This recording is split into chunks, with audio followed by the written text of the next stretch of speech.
Welcome everyone to our February Linerwong Community Social. I am over the top excited because we have two absolute legends in the winter adaptive sports arena. We have the one and only Willie "One-Armed" Stewart, who has not only been an accomplished Nordic skier, he's also raced Alcatraz multiple times, the Hurt Race, triathlons. There's a whole list of accolades that I don't want to skip anything. So I'll let him give you a full overview of all of his athletic accomplishments and pursuits in both the able-bodied and adaptive athletic arenas. And we're also joined by Wilson Dippo. He was a Nordic skier at Bowdoin College and has moved out to Idaho as part of the CAF team. For those that don't know what CAF is, it's Challenged Athlete Foundation. And in collaboration with Willie, they have started one of the first youth adaptive Nordic programs out in Boise, Idaho. So without further ado, I'd like to have both Wilson and Willie give a brief introduction of themselves, share a little bit about their story, and then we'll get into some informal conversation about adaptive winter sports in general, what the path and track is to eventually become an adaptive winter sport Paralympian, some of the programs that are out there to help with athlete recruitment, talent scouting and development, and some of the nonprofits that could help fund your way towards becoming an individual that's either a weekend warrior, recreational, adaptive winter sport athlete, or if you have pursuits of pursuing the Paralympics. So without further ado, I am going to kick it off to my co-host and the one and only, the legend, Mr. Willie "One-Armed" Stewart. That's legend is good, or allegedly. I'll talk about myself in a minute. Sure, I did get hurt in 1980 in a traumatic accident on the roof of the Watergate building. Who does that? But I got on the roof of the Watergate building, and as you can see, my arm was amputated at the scene. And then I actually did pick up my hand it to someone, and I jumped off a building 15 stories high into a debris pan hanging out over the building and got to the street 15 stories down and ran to the hospital, basically with the bone of my arm sticking out and the muscle there. To say it was a life transforming moment would be safe to say. And it changed who I was. And this is why it's so important what we're talking about, and mostly sports in general, is that I probably would have quit at 18 years old.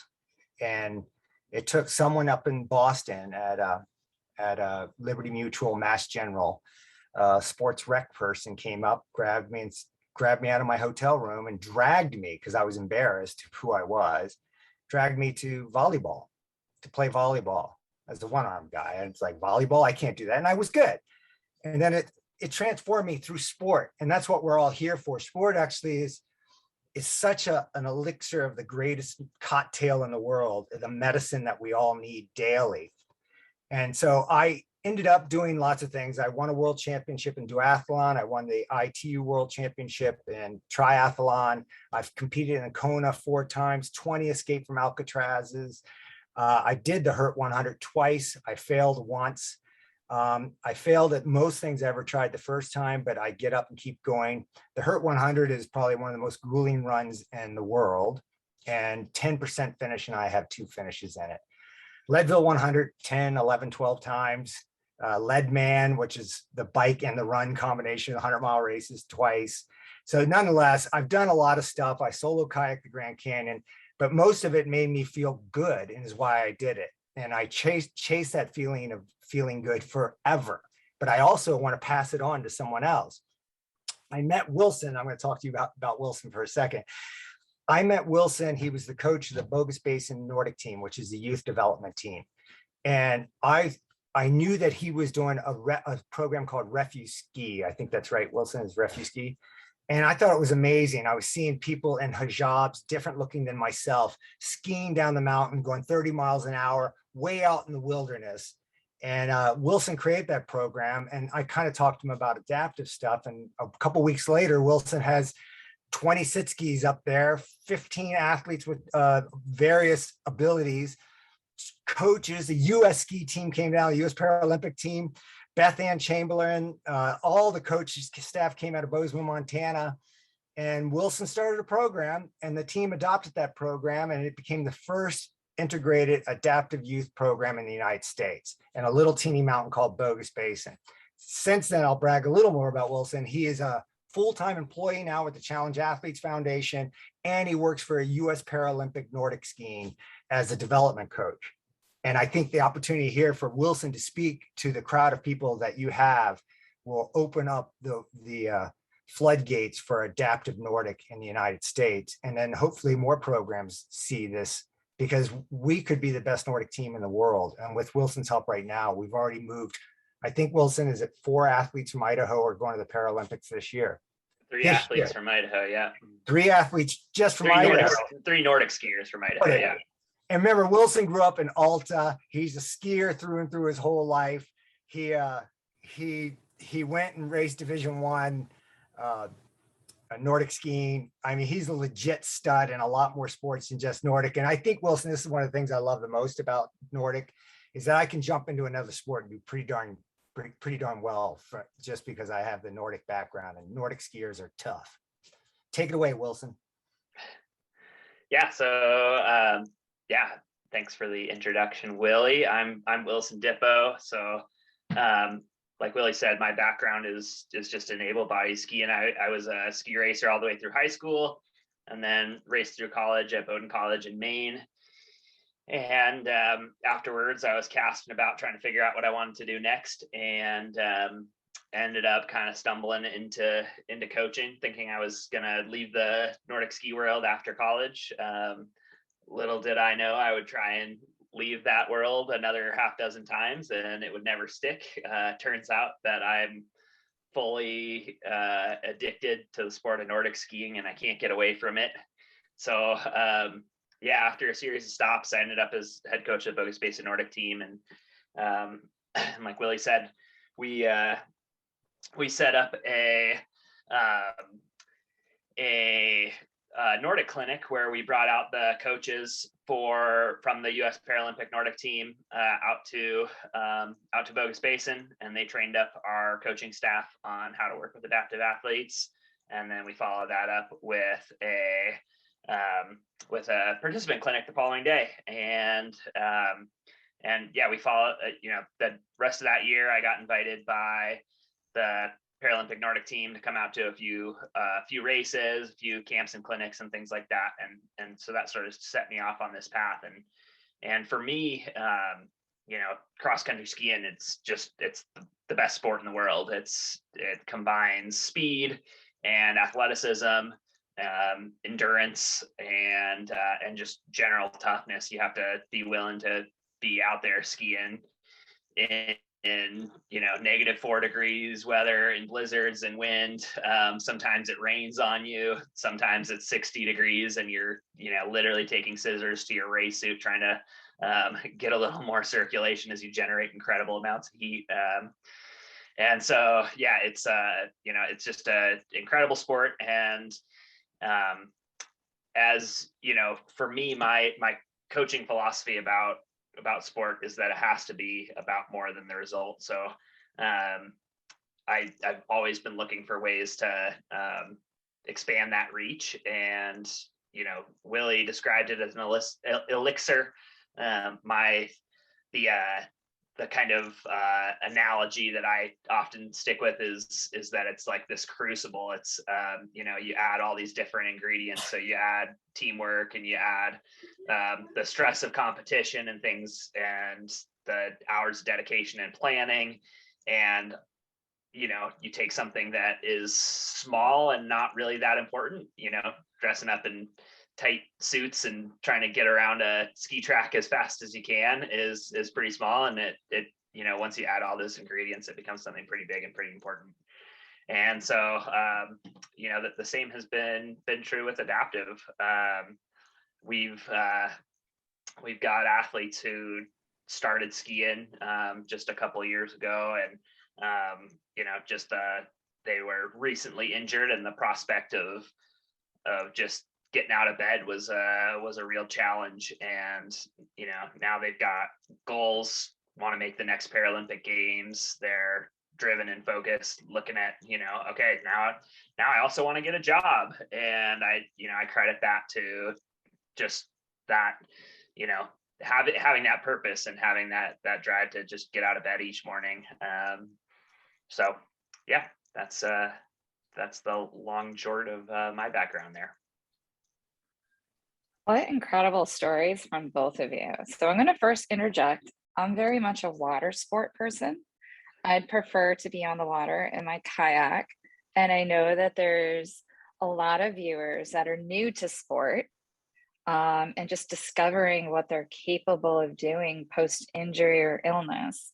So for those that are not familiar with terms like biathlon and Nordic skiing versus alpine skiing, do you think both of you could give an overview of all of the different types of ski sports and what is involved in preparing for all of those? I think Wilson and I together will do a pretty good job with that. And understanding, I think everyone needs to understand, especially if you're new to injury or even new to adaptive sports. I never thought I could kayak the Grand Canyon until I tried, and so I just kept trying, and we tend to fail more than we succeed. But after time, I believe everyone can do everything. They just got to figure it out. And being adaptive and resilient are two powerful things. In the winter sports, the Winter Paralympics, you have curling. It's called wheelchair curling, male, female. I think you have snowboarding, male, female, and alpine, which is downhill racing. You go up the lift, go down. You have all the GS, slalom, super G, all those events in it. Biathlon, you don't carry the rifle in para-biathlon. The rifle is there when you pull in, but you shoot targets and ski, the combination of two sports. And then Nordic specialists, is that what the word would be, Wilson? But Nordic, just pure Nordic racing. And I think in the Paralympics, Wilson's going to know. Wilson's way more up to speed on Paralympic racing than I am.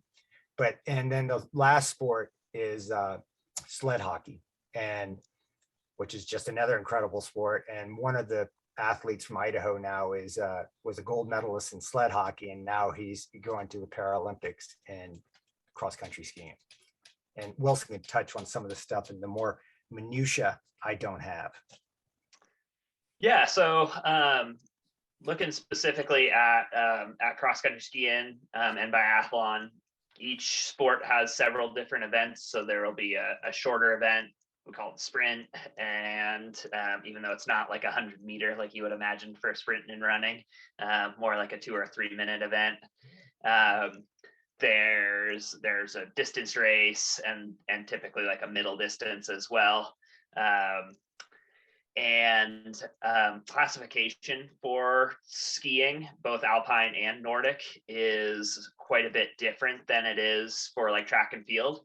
In track and field, you typically compete within your classification, whereas in Nordic skiing, it's a factoring system. So basically, there are 3 categories. There's standing, visually impaired, and sitting. And so each of those categories competes independently. But if you're a visually impaired athlete, you could be a B1, which they would describe as basically no vision. And so if you compete in the B1 category, you actually have to wear blinders just to level that playing field. And then all the way up to B3, which may be issues like only having peripheral vision or things like that, where you still have visual acuity, but it's not, it's still a visual impairment. And each of those different levels will have a different factor. So a B3 will get their entire race time, whereas a B1 will get a certain percentage depending on the race taken off, and it works the same for standing. So a skier who's skiing with one pole will get a different factor than someone who's skiing with no poles, or someone who maybe is a below knee amputee. So each of those factors, or each of those classes, has a different factor for the race. So one skier might get their entire time, whereas another skier might get 86% of their time. And so the person who crosses the finish line first might not necessarily be the one who wins. And it's just based off of a lot of statistics and years of race results, kind of figuring out what that factor is. So I have a question. I'm a below the knee amputee.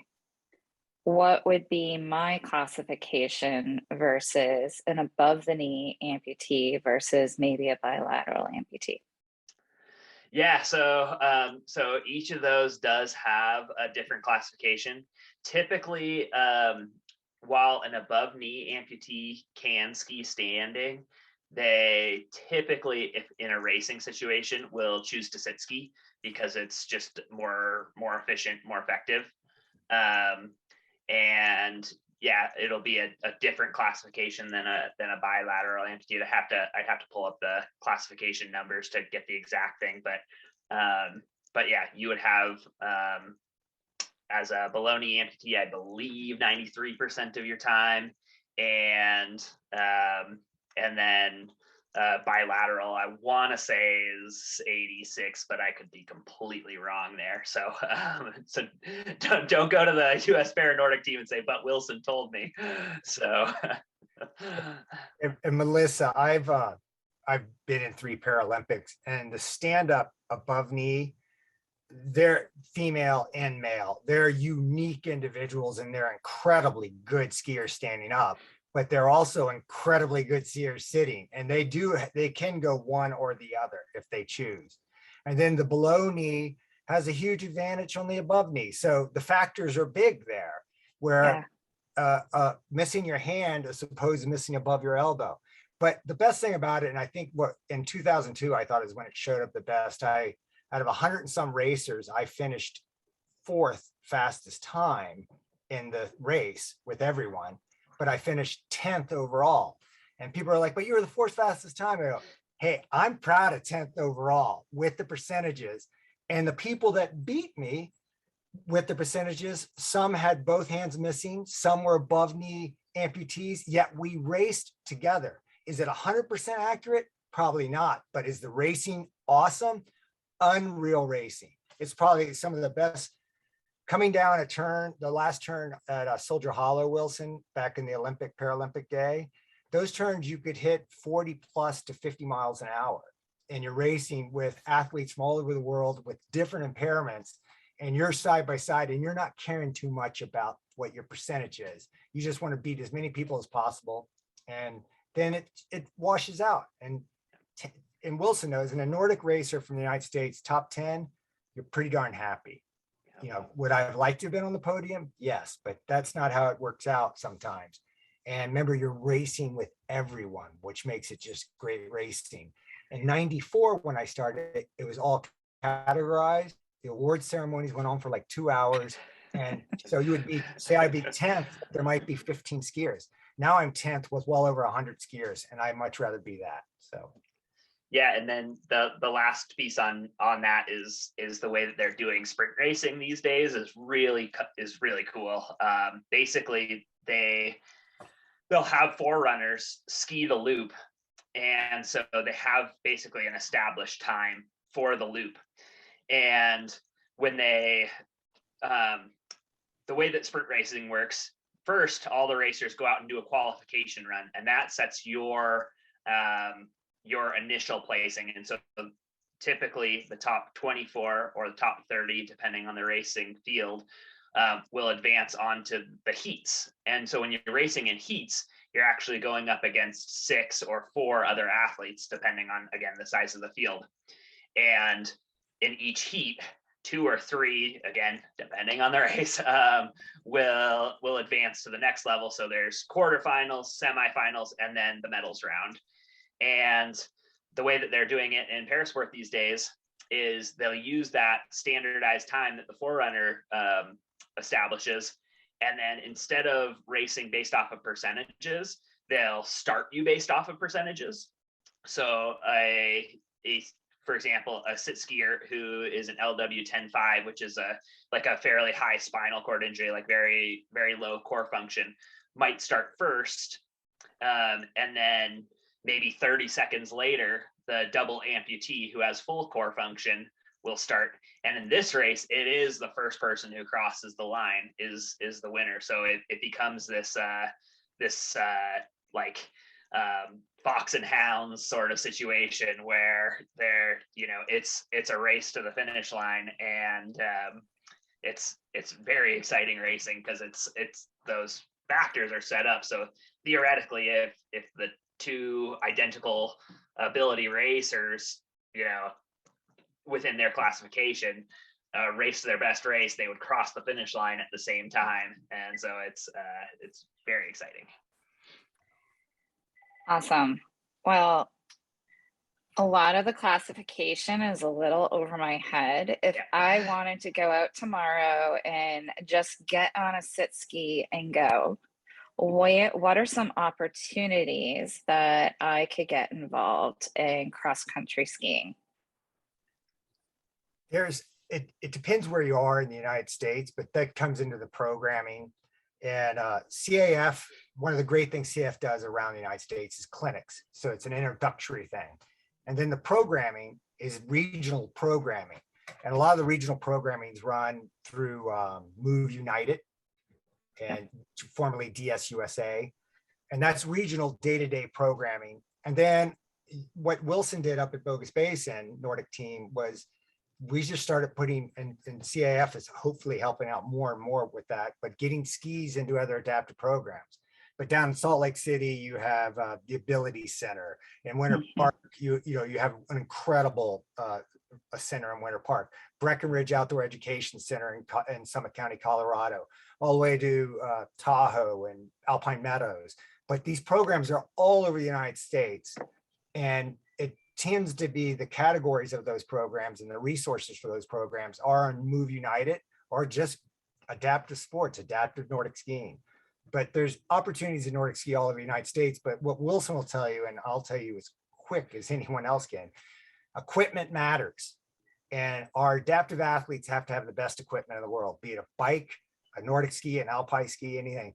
For an adaptive athlete to feel able to compete, they can't have second class or hand-me-down equipment. They need the best equipment so they can get the best outcome. Because what I've noticed over the years that an adaptive athlete that isn't on good equipment, isn't on real wax skis, sharp edges, the best equipment, they'll quit. And a lot of times they'll quit because it was the equipment made them quit. And that is a shame. And I've watched some of the best athletes in the world think they couldn't do it. And given the opportunity, the right equipment, the right coaching, I believe anyone can compete or do or enjoy the recreation of Nordic skiing. But if you move to that level where you're competing, you're that 1% of the 1%. That's awesome. But Nordic skiing is a transformative sport on how we approach life. And it's a lifelong sport. But equipment matters and coaching matters. And there's where Wilson comes back in. Okay, so my question is, CAF will fund an equipment grant every 3 years. So say somebody just put in for a running blade this year, because that's their first athletic pursuit, and they have 3 years to wait before they could apply for another piece of equipment.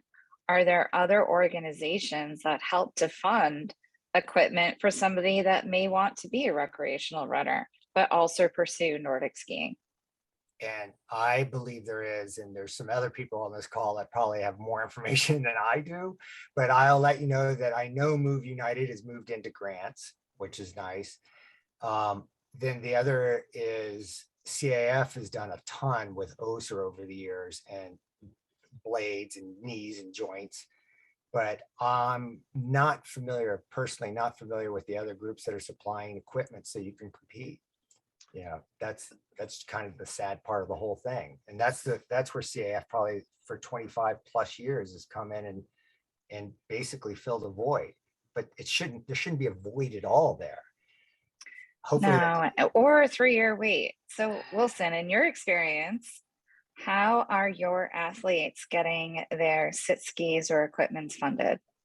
Yeah, so with Nordic skiing, we typically try and keep skiers on kind of fleet skis for the first 2-ish years.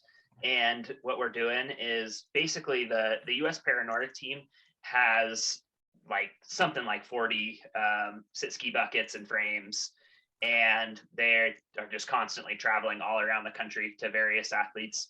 And you know, for example, yesterday I was actually on the phone with an athlete that I am working with from Vermont, who was on one US Paranordic program bucket, and we just moved him over into a guy named Sean Halstead, who's a multi-time Paralympic Nordic skier. He had an older bucket that he used to use, and we made the swap over so that this kid could try a different setup, so a kneeling setup as opposed to one where he's actually kind of sitting down with his legs out in front of him. And so we were like on the phone yesterday talking about modifications to it. So the first thing, you were asking about getting people involved and things like that. Really, the first step is to fill out the US Paranordic new athlete survey. And this doesn't have to be for people who are like, oh, I want to go to the Paralympics in Nordic skiing. This can be anyone. And what it really does is it just connects you with the community of Nordic skiing, because the sport of adaptive Nordic skiing is small enough that, you know, Beth Ann Chamberlain from the US Paranordic Team pretty much knows every single person who is an adaptive Nordic skier in the country. I'm sure there are some who've slipped between the cracks and things like that, but you know, once you're in the sport for a little while, like you interact with her, and it's awesome. And so that survey just kind of gets you connected, and it gets you onto the email list, so you know when camps are happening, when clinics are happening, where races are happening, all of that kind of stuff. And it's how you kind of make a really good first point of contact. Similarly, another way to do that is sending an email to me. I'm wilson@challengedathletes.org. And I'll make sure that in the description for this video, we have both the link to the survey and to my email address. But basically, it's just a way to kind of reach out and say, hi, this is who I am, and I'm interested in skiing. What's my next step? And we'll follow up with, you know, like figuring out whether you're a standing skier or a sitting skier, what kind of sitting equipment might work best, where we could source some standing equipment. Because it is a process to figure it out. It's not like there's a single model that you can just say, oh, this is your body size and shape, so this is the equipment that's going to work best for you. That's almost true in standing, though not 100%. But with sit skiing, it's so different. You know, just a slight change in your core function, or just the way, you know, if you're a hand cycle racer and you're used to kind of being in a laid back position, it might be a really big jump to go to a bucket that's a whole different shape. So it's a process. So going back to the root of your question was, what are we doing for athletes for getting equipment? So first we're making sure that they're getting the right equipment by making sure that they've had an opportunity to try a lot of different stuff. And then, you know, we're working one-on-one with the people who are making them to make sure that we're getting the right stuff. And so there are CAF grants. One of the athletes that I'm working with is using a grant through the Kelly Brush Foundation to get her ski. And then, yeah, like Willie, you know, if you're a veteran, there are lots of opportunities there. And yeah, so I am gonna Any clinics coming to New England? There will be soon. So the Craftsbury Outdoor Center, which is outside of, it's a couple hours away from Burlington, is just had kind of a similar setup to what Willie was describing, where I brought the US Ski Team coaches out to do a clinic for my coaches. They did the same thing this past fall. And so they're an awesome organization and really committed to expanding that reach. So I'll be right back. I need to go grab my computer charger so that I don't just get dropped here. I'll be right back. Now you're stuck with me. And just so people know, Kelly Brush is mostly for individuals with spinal cord injury. So I know that we have a lot of members of the limb loss community that tune in and listen. There's different organizations that serve different populations of people. But if you happen to be an amputee that also has a spinal cord injury, Kelly Brush is an excellent organization. I work with them closely through my work at Spalding Rehab Hospital. So what other things can people do if they don't have access to a mountain to be training or getting ready for Nordic ski season? So when your athletes aren't on the mountain, what types of training programs are they involved in to help them to prep? I'll say something just real quick to more, again, back to Wilson, is that's the beauty of Nordic skiing. And Wilson is really good with the formulas, what it takes, how many hours a new skier, all the way up to Paralympic gold medal, how many hours you need to put in. And that's a hard thing when you're a new athlete in any sport.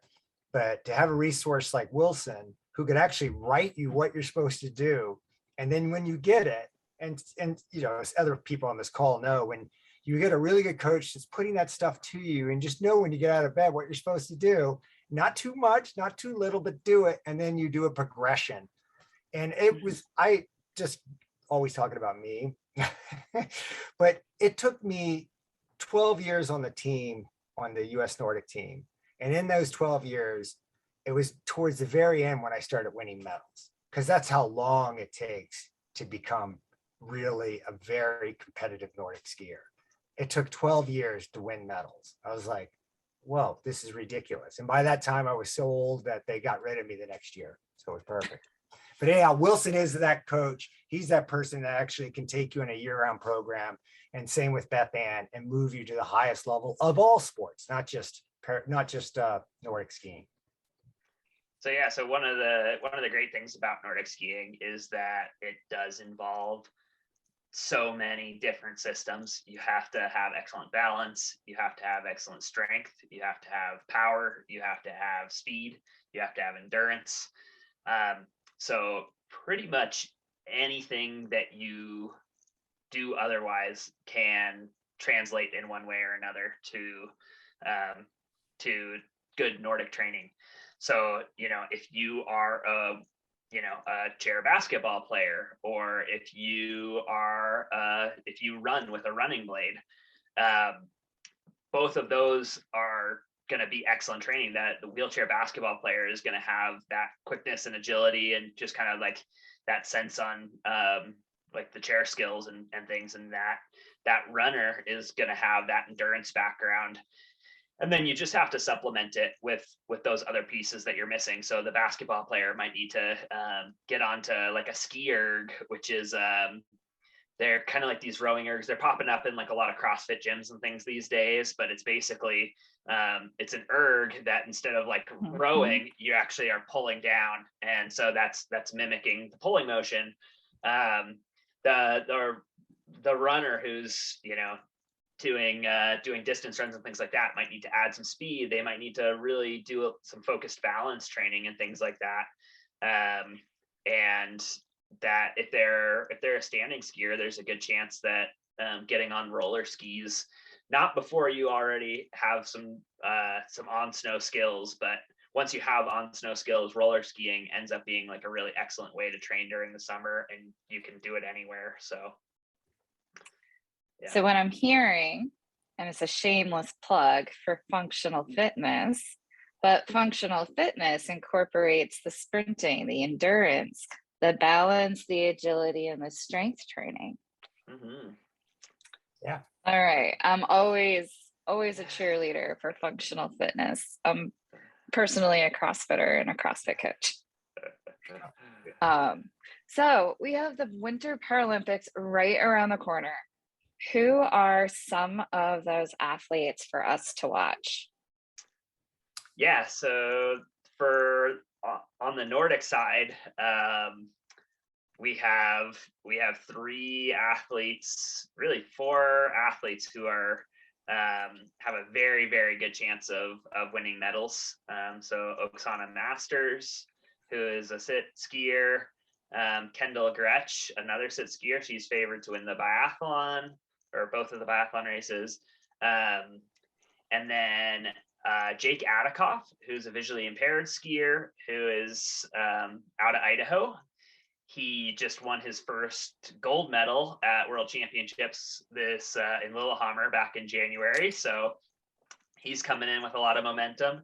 And there's a newer skier named Sydney Peterson who had been racing able-bodied until she started skiing in the para division this year, and she also medaled at World Championships. And then there are a couple dark horses on the men's side. Aaron Pike had some excellent races. I think he also medaled at World Championships. So the US team is definitely coming into form, and so that's really exciting. And then we have a lot of younger skiers who are, they're kind of at that beginning stage of their journey. And so I think that they're just the kinds of folks who are fun to check in on. Danny Arovich is an Idaho athlete as well. She's a standing skier. And then Drew Shea is another standing skier. And both of them started like 2.5 years ago and have made incredible progress in their skiing. And, we're not expecting medals out of them this year, but they're going to do a lot of learning at these events, and they were just ones to watch, so that you can say that you were watching them back when they were just starting their ski racing career. So a few of those names are very familiar, and they may have just had events at the recent Summer Olympics. So there's a lot of para athletes that participate in Summer Paralympics and winter. So I think Oksana and Danny and Kendall are all summer and winter Paralympians. How do they make that work? So for this Olympic cycle, it's been exceptionally challenging because of that quick turnaround. But Kendall actually recently did a little interview about it, and she was basically saying that she has been making the transition between the sports every year, for the last 4 years or plus or minus. And so it hasn't been, actually it's more than 4 years. I think it's more like 7 years. And so actually making the transition between the sports wasn't that complicated. It was more the pressure. So, she had to get that transition right. And so, but like we were just talking about, there's very strong correlation between, success in one endurance sport and success in another endurance sport. So I think that's part of why those athletes are able to kind of make that transition pretty effectively. So basically, we should all just get involved in sport. One, because it builds community, it builds confidence, it increases your health and fitness. And it's just fun, and it's great for mental health. Heck yeah. So we like to save the last bit of our social as kind of an open question from anybody in the audience that might have some questions. And of course, I know Beth has a lot because she is a sit skier. And I'm so glad she joined the call. But I'd like to open it up to questions and just a general conversation, and it goes where it goes. So Beth, what's your question? First of all, I have a question for Wilson. Over your left shoulder, is that a picture of Tuckerman Ravine? Just out of curiosity? Yeah, it is. I knew it. I'm from New Hampshire, so I had to ask. The second thing I wanted to know is if I wanted to cross-country ski standing up, and I'm an LBKA, what kind of shoes or boots are available for someone like that when we don't have that ability to necessarily move our ankle? Just curious what kind of technology exists for someone who is in that situation who might want to try stand up cross country instead of doing that sit ski. Yeah, so typically standing athletes will work pretty much directly with their own prosthetist to kind of modify existing prosthetics. I'm not aware of any like general product that exists that kind of like makes that, you know, in the way that there's like a specific running blade for running. There's no like Nordic blade or anything like that. But athletes do try, you know, I have like, there are athletes who try blades in their skis and athletes who ski. I was wondering about the actual shoe, the shoe that you wear that goes into the ski. Yep. Yeah. So typically just a standard ski boot. Yeah, no modification at all. Assuming that the prosthetic foot fits in there. So yeah. I will say I tried snowboarding out at the National Ability Center. One little trick for any amputee trying to get your prosthetic into a boot, to put a trash bag or like a plastic bag to help you to get into the boot. Otherwise, you're going to break out a sweat and feel like you already did your workout before you actually get on the mountain. Any other questions from anybody in the crowd? That was a great question, Beth.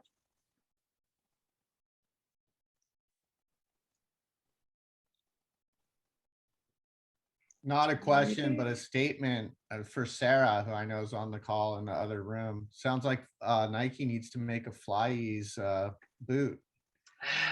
Yeah. Yeah, just real quick, one of the participants up at Bogus Base and Nordic Team is above knee amputee, and I've watched her over the last few months come out a couple days a week, and she's actually I think she's gotten really good. I think she's a really good skier. It's a lot of hard work though. It is a lot of hard work, but if you she's getting done just like when I get done at the same time, and we're both happy. You know, she's as happy as I'm happy. There's no difference in that happy. And we ski totally different from one another, but the happy is there. So activity, like you said, movement is the elixir. Yeah, and just to kind of bounce off that, I think that one of the keys to really making it work is just, you know, it's right in the name, adaptive sport. You've got to be willing to try different things. And so yeah, this woman and I have been playing around a lot with different setups. So, you know, initially she was skiing with her knee locked, and that's how she had been trying to do it for a while. And she was worried that if it wasn't locked, that it would collapse.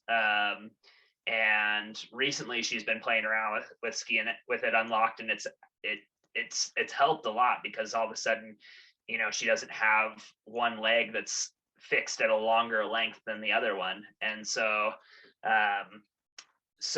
you know, that's been, you know, a change that initially it seemed like it was going to make things worse, but we were willing to try it, and it helped. And we're often just doing drills where I'll say, I really want you to try it this way. And sometimes it works out where it's like, you know, holy crap, I didn't think that would work, and it did. And sometimes it's the exact opposite. And it's like, do you even know, like, do you remember that I'm an above knee amputee? Like, that is not going to work for me. And, you know, we just have to kind of go through that. Like, that's just part of the process, because you have to be trying different things. It's, you know, there's no pre-baked solution that's going to work.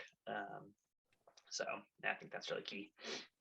And I think one of the key things to remember is you're going to accumulate feet and parts over the years. So get yourself a Tupperware tub and save all of those spare parts, because you never know, like, you need an extra pylon, grab it out of the box. Because again, like, there are a few organizations that will help to fund certain things for adaptive sports, but a lot of it is just getting really creative and using what you have in creative ways. So keep that tub of all those random prosthetic paraphernalia and parts. And I mean, I've had people construct water legs out of old parts. So keep those parts, and whatever team or whatever athletic pursuit you're pursuing, like you could work with the coaches and with your prosthetists to come up with a setup and a rig that's going to work best for you. Yeah. I was wondering too, if now's an opportunity to maybe put in a plug for Monster Mike Schultz and BioAdapt. You know, if you guys want to speak to that in terms of equipment, you know, I know he's got the Moto-Knee and I forget what he calls the foot, but are a lot of at least the stand-up winter athletes, are they mostly using his equipment, or do you care to delve into that? I just real quick, other athletes have sent that leg to me and let me look at it. And the problem is getting one paid for that you can go use it and actually demo it.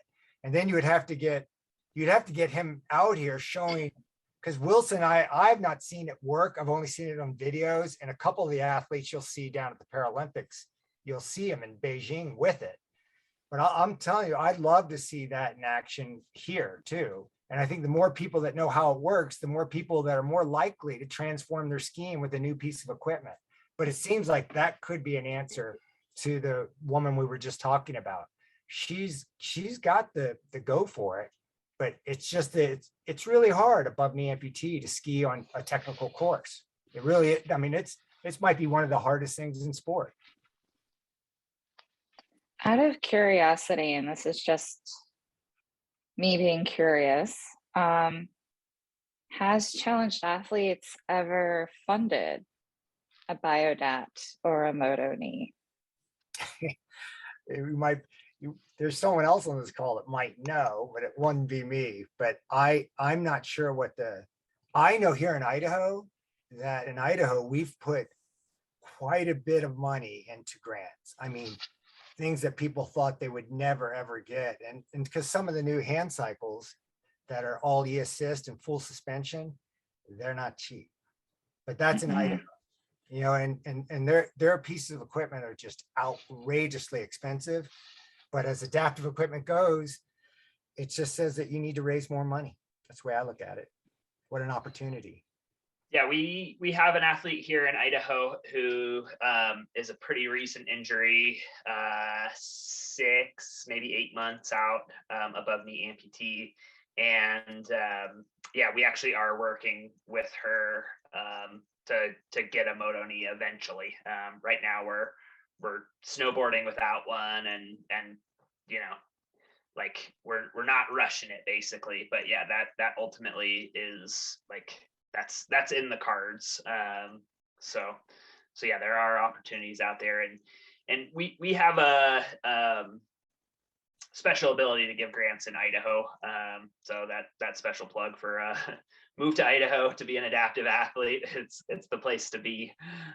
We have great access to sport and great access to grant funding as well. So it seems like I need to make a trip out there sometime soon. Yeah. So where do both of you see the future of sport going? Like, if you had a crystal ball and all of your wishes for adaptive sports could come true, where would you like to see adaptive sports, whether it be summer or winter? How can people get involved, and how can we be the best advocates for ourselves and for the community? I'm going to do a shameless plug for Wilson again, but my thing that makes the saddest thing I know is that, and I've heard this story over and over and over, a baby born today that may be missing a limb or spina bifida or multiple limbs is a frightening thing for parents. And I believe that doesn't have to be that way if we change the way we communicate to parents early and we communicate what equipment's available. Reason I bring Wilson into this is because I've been very frustrated that little kids have to wait for a leg, or wait for a bike, or wait for a cross-country ski, or wait for a balance bike. And once we do that, we separate our families and our kids from society. I want that to close down. I want kids to have opportunities right out of the gate. And you have to be able to communicate at a early age to what's available and what your child is capable of doing given that opportunity. And the same goes for the onset of traumatic injury or later in life, is that we shouldn't be waiting around to talk to someone 2 years later. Like you said, you were 35 the first time you heard of adaptive sports. I went a decade before I heard of adaptive sports. And I was in Washington, D.C. with Kirk Bauer and Disabled Sports USA, and nobody came to talk to me. It's changing now rapidly, but the equipment has to change. The communication has to change. Our healthcare providers need to understand what it means for someone to go on welfare or what it means for someone to go into employment. And it starts early. And so Wilson's a lot of people know he's an engineering student too, but he's really got a bee in his bonnet about getting that equipment shrunk down so we can get the equipment in the hands of those parents and the kids so they can participate with their age, their groups. So integrated youth development is key, but also you can't integrate without equipment and access. So access explosion, radical access across the board. Yeah, and I'll just ping off that just a little bit here and say that, yeah, my vision. So, you know, the really incredible engineering feats are the ones that get all the press attention, you know, like the exoskeletons and things like that. And admittedly, I think that stuff is awesome, but I think that there's like a lot of simple equipment that for whatever reason continues to be extraordinarily expensive. And so, yeah, so my crystal ball, my vision is you know, equipment to the people. It's like, you know, like especially that simple stuff that makes a huge difference. And we just have to have a better way to get that out into the hands of athletes so that they can improve their experience. And yeah, couldn't agree more. I'd love to throw in there that what Willie's talking about, and Willie, you look the same as the last time I saw you, which is amazing because it's been at least a decade. Yeah, is that a good thing? That's a great thing. He looked terrible a decade ago. But the smaller items that you talk about, I think, are really what it should be a whole new discussion maybe that they can host one day, just about how we can get more of those smaller items. One, we can lower the price and we can invite in the smaller engineers and the smaller companies that are making them and kind of start promoting those as something that is available to amputees and give them credibility and legitimacy. I know the first one of these I went to, you were talking to the company that was making the running foot direct to amputees and stuff like that. Yeah, Levitate. I mean, I think stuff like that is just fantastic because it brings down the cost and it opens it up. And, you know, that's what I think. I think that's what Willie's talking about, because I've been an advocate for kids for decades now. And I remember back in the day, I had one of the kids that we worked with who was blind ended up with osteosarcoma and he lost his leg above the knee. And when he went to Shriners, they really didn't want to give him the kind of leg that we thought would be best for him. And so back then I knew a lot of people, but I had a favor from Van Phillips, who was the inventor from FlexFoot. And I said, hey, could we go to Shriners and teach them how to put Tyler on a leg that will allow him to continue the life that he led before, even though he's still a kid and he's going to grow out of it. And Van went down there and we re-educated the prosthetists there on putting him on a real foot with a real knee.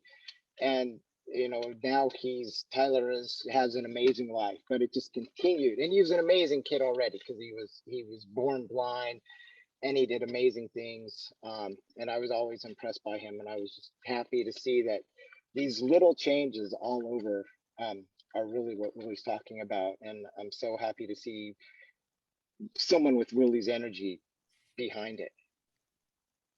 Thank you so much for your comments and inputs. I want to be respectful of everybody's time. This is usually people's lunch hour break. But before we go, I want to make one really shameless plug.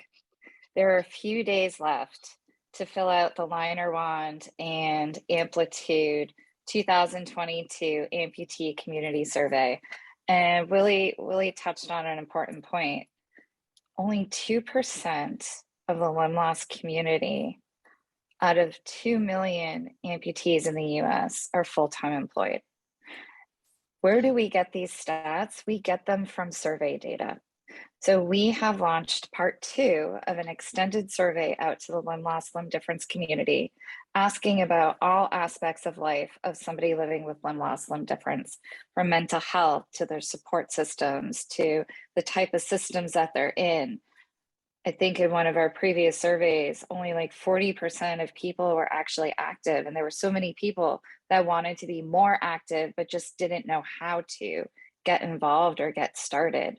And it's really important to be able to have these statistics, to be able to share this data with policymakers, with physicians, with clinicians, anybody that cares for the limb loss, limb difference community. So there's a few days left. It's on our website, www.thelinerwand.com.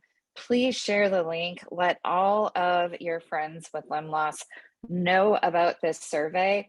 The more data we have, the more power those numbers have in being able to raise our voice and really start to create change within the community.